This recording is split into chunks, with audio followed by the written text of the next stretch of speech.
Père céleste, notre Seigneur et notre Dieu, je remets dans le creux de tes mains ce matin cette semaine, cette nouvelle semaine que tu nous donnes de vivre. Je prie au nom de Jésus que ton règne vienne dans nos vies cette semaine et que ta volonté s'accomplisse dans tout ce que nous faisons et tout ce que nous entreprenons. Je prie au nom de Jésus que ton règne vienne dans nos foyers, dans nos maisons. Je prie au nom de Jésus que ton règne vienne dans nos familles, le règne de ton esprit, le règne de ton amour, le règne de ta fidélité, le règne de ta bonté, le règne de ta bienveillance, le règne de ta grâce. Je prie au nom de Jésus que cette semaine éternelle, le règne de ton esprit, de ton intelligence, de ta sagesse, soit manifesté dans nos maisons, dans nos foyers, Père, au nom de Jésus. Regarde ceux qui ont des défis à relever cette semaine. Je prie au nom de Jésus que tu les assistes. Tu as dit dans ta parole qu'avec toi, Seigneur, nous ferons des exploits, alors que cette semaine soit une semaine d'exploits. Que ce que nous n'arrivions pas à faire par le passé, cette semaine, nous puissions le faire au nom de Jésus. Que ce qui nous était incapable de produire ou d'accomplir, Père, que cette semaine, nous puissions le produire et l'accomplir au nom puissant de Jésus. Cette semaine éternelle, c'est une semaine d'exploits, parce que tu as dit avec toi, nous ferons des exploits. Et je veux bénir ton Saint-Nom éternel pour ces témoignages nombreux de cette semaine. Ces témoignages, Seigneur, où tu donnes à tes enfants de relever les défis qui se présentent à eux, de faire des exploits, comme David a fait un exploit en arrivant à renverser Goliath, qui faisait peut-être 2-3 fois sa taille. Je bénis ton Saint-Nom éternel de Tout-Puissant, de ce que cette semaine, ce que tu as accompli au temps de David, tu l'accomplis encore dans nos vies, dans nos foyers, dans nos maisons, aujourd'hui, Seigneur, parce que tu n'as pas changé. Tu es le même qui était avec David hier et qui lui a donné de faire des exploits nombreux.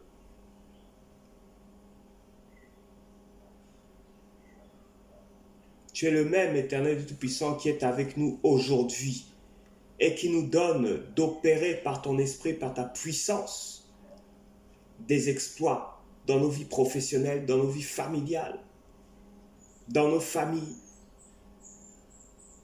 dans le sport ou dans tout ce que nous pouvons faire ou entreprendre. Je bénis donc ton Saint-Nom pour l'intelligence, la sagesse et la force que tu nous donnes pour accomplir les œuvres que tu as préparées pour nous cette semaine, au nom puissant de Jésus-Christ de Nazareth. Amen. Je suis l'évangéliste Davy Makosso du ministère de la révélation des fils de Dieu. Cette semaine, nous allons lire la parole du Seigneur dans le livre de Josué. Josué au chapitre 10, du verset 12 au verset 14. Josué chapitre 10, du verset 12 au verset 14. Josué est l'homme qui a succédé à Moïse, après que Moïse soit parti vers notre Dieu. Josué a eu la charge de conduire le peuple à sa place et de conquérir la grande terre de Canaan, qui est la terre que Dieu avait donnée à son peuple. Et voici que dans la conquête de Canaan, Josué a dû faire face à une bataille pour conquérir le Midi.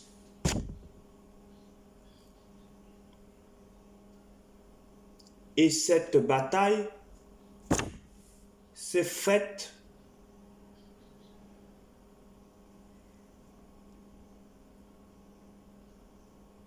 après qu'ils aient conquis Jéricho et qu'ils aient conquis Haï.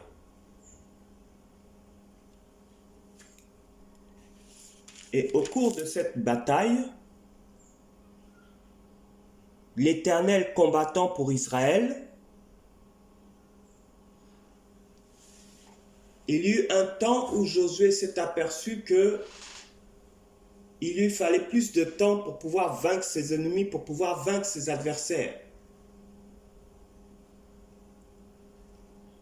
Alors la Bible nous raconte dans ce passage que Josué parla à l'Éternel le jour où l'Éternel livra les Amoréens aux Israélites, et il dit en présence d'Israël, « Soleil, tiens-toi immobile sur Gabaon, et toi lune sur la vallée d'Ayalon. » Et le soleil se tint immobile et la lune s'arrêta, jusqu'à ce que la nation eût tiré vengeance de ses ennemis. Cela est écrit dans le livre du juste. Le soleil s'arrêta au milieu du ciel et ne se hâta point de se coucher presque tout un jour. Il n'y a pas eu un jour comme celui-là, ni avant ni après, où l'Éternel ait écouté la voix d'un homme, car l'Éternel combattait pour Israël. Au cours du combat contre les Amoréens, Josué s'est rendu compte qu'il avait besoin de beaucoup plus de temps pour achever le combat, pour achever de vaincre ce peuple, parce qu'il était déjà en train de dominer la bataille par la main de l'Éternel qui était avec lui et qui lui donnait la victoire sur son ennemi. Et Josué et le peuple d'Israël ne voulaient pas non plus que cette bataille puisse continuer jusqu'à demain, c'est-à-dire s'arrêter pour la nuit, reprendre des forces et continuer le lendemain. Qui sait si les Amoréens, le lendemain, n'auraient pas étudié une autre stratégie qui aurait encore peut-être fait durer le combat. Alors Josué, ayant besoin de temps, s'est souvenu de qui il est et de l'autorité dont il avait été oint. Josué était conscient que l'autorité dont il avait été oint lui donnait la supériorité et la domination sur les astres, sur le soleil, sur la lune, sur les étoiles, dans les cieux. Il pouvait parler et sa parole était entendue et sa parole était exécutée.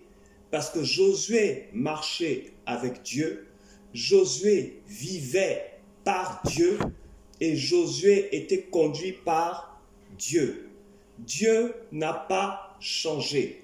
La Bible déclare que le nom de Jésus que Dieu nous a donné, le nom de Jésus que Dieu nous a donné, a été donné au-dessus de tout nom, afin qu'au nom de Jésus-Christ de Nazareth, tout genou fléchisse, aussi bien dans les cieux, sur la terre, que sous la terre. Nous avons le nom de Jésus qui est un nom puissant. Nous avons le nom de Jésus qui est un nom tout-puissant. Et au nom de Jésus, il n'y a aucune porte sur cette terre, ou même dans les cieux, ou sous la terre, qui ne peut demeurer fermée si nous la déclarons ouverte. Au nom de Jésus, il n'y a aucun pouvoir, aucune puissance, aucune force des ténèbres qui puisse résister à ce nom, que ce soit dans les cieux, sur la terre ou sous la terre, pourvu que nous soyons conscients que nous avons le nom de Jésus-Christ de Nazareth et que si l'un d'entre nous dit une chose au nom de Jésus et s'il croit en son cœur, mais ne doute pas que ce qu'il a dit arrive, il verra cette chose s'accomplir.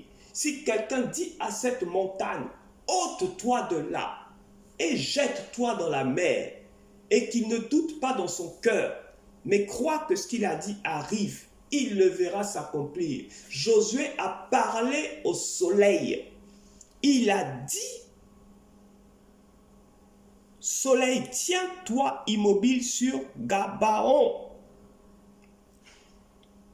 Et toi, lune, sur la vallée d'Ayalon. Et le soleil se tint immobile et la lune s'arrêta net. Parce qu'il savait de quelle autorité il était oint. Parce qu'il savait de quel esprit, par quel esprit il était conduit. Et par quel esprit il parlait. Voici que la Bible nous dit au verset 12, alors Josué parla à l'Éternel. Il parla à l'Éternel, et le jour où l'Éternel livra les Amoréens aux Israélites, et il dit en présence d'Israël, après avoir parlé à l'Éternel, il parla au soleil et il parla à la lune. Il a donc reçu une instruction claire. Dieu lui a dit, parle au soleil. Je t'ai oint et je suis avec toi. Je t'ai donné l'autorité au nom de Jésus-Christ de Nazareth. L'autorité qu'il te faut. Nous avons l'autorité du nom de Jésus. Et dans Marc chapitre 11, le Seigneur nous dit, dis à cette montagne. Parle à cette montagne. Comme il a pu le dire à Josué en disant, parle au soleil. Parle à la lune. Et le soleil et la lune ont obéi et se sont soumis. Et la Bible nous enseigne qu'il n'y a pas eu un jour comme celui-là, ni avant ni après, où l'Éternel a écouté la voix d'un homme, car l'Éternel combatta pour Israël. Ainsi donc, Dieu a entendu la voix, la prière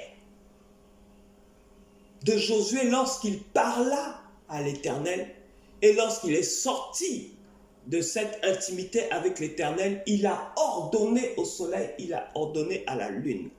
Lorsque tu sors de l'intimité avec Dieu, tu sors avec quelle parole? Lorsque tu sors de ton intimité avec Dieu, lorsque tu sors de ton temps de prière avec ton Dieu, lorsque tu sors de ton temps de retraite avec ton Dieu, tu sors avec quelle parole?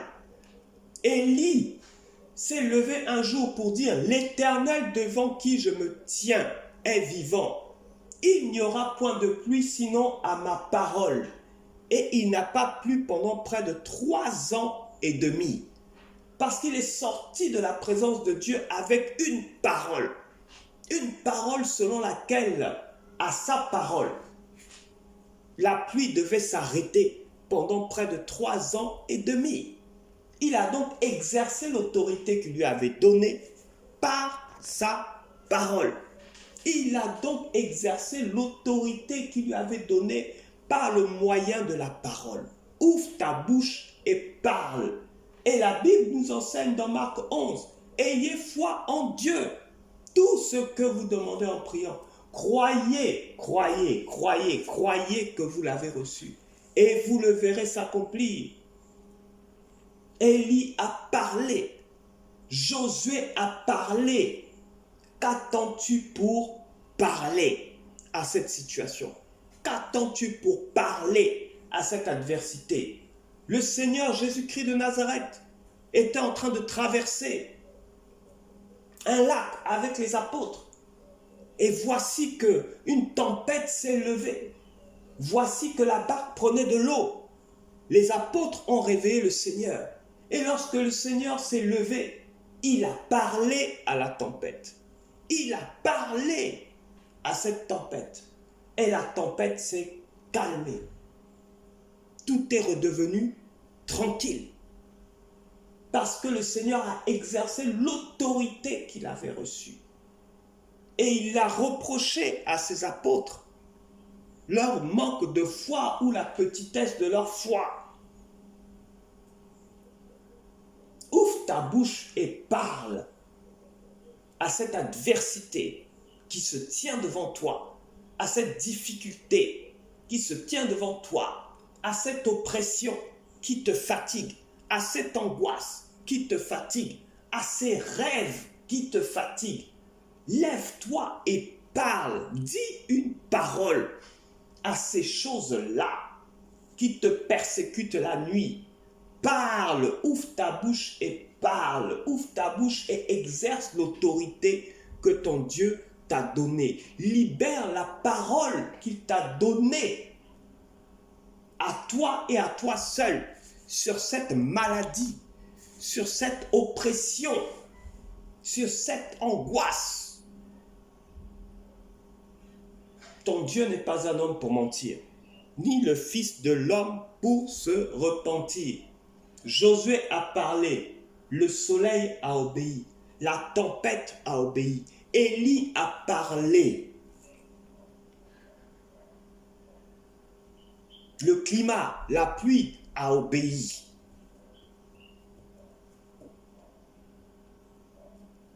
Le Seigneur Jésus a parlé.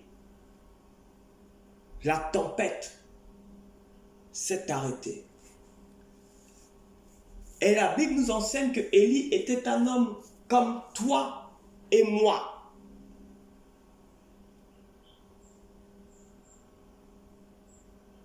Élie n'avait pas 4 pieds, ni 3 mains, ni 4 yeux. Il n'était pas différent de nous. Mais il se tenait devant l'Éternel. Il prenait ses instructions dans la présence de Dieu. Et lorsqu'il sortait, il parlait selon ce qu'il avait reçu. Sans crainte. Il a exercé l'autorité sur la pluie dans l'Ancien Testament. Josué a exercé l'autorité sur le soleil et sur la lune dans l'Ancien Testament. Nous sommes dans le Nouveau Testament. Nous avons Christ en nous, le Père, le Fils, le Saint-Esprit de Dieu en nous. Nous avons le pouvoir de marcher sur les serpents, les scorpions, sur toute la puissance de l'ennemi. Et rien ne pourra nous nuire. Nous avons reçu le nom de Jésus. Et au nom de Jésus-Christ de Nazareth que nous avons en nous, tout genou fléchi dans les cieux, sur la terre et sous la terre. Celui qui est en nous est plus fort que celui qui est dans le monde. Nous sommes fils, filles de Dieu, par l'Esprit de Dieu qui habite en nous, ayant été rachetés par le sang de l'agneau qui a coulé à la croix pour nous. Voilà qui nous sommes.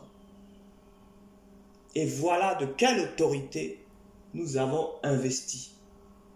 Très bonne semaine à toi, fils de Dieu. Très bonne semaine à toi, fille de Dieu. Que Dieu te bénisse et que sa grâce t'accompagne au nom de Jésus. Amen.